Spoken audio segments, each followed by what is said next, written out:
বগেনভেলিয়াটো সকলোৱে শুনিলে, কিন্তু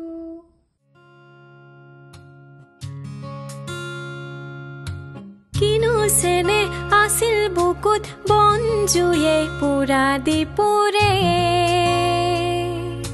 কিনো কথা আছিল চকুত মনৰ ভাগৰ বুকুতে হৰে,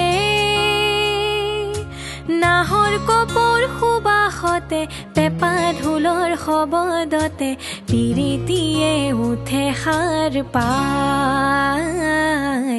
নাহৰ ফুলাৰ বতৰতে মোৰ পাখি লাহি মনৰ মাজত কোনে আহি আজি গগনা বজায়, হালধি মাহে সুগন্ধি সনা চিকুণ কোমল দেহৰ ভাজত কিহে জানো পীৰে পীৰাই যায়, কিহে জানো পীৰে পীৰাই যায়।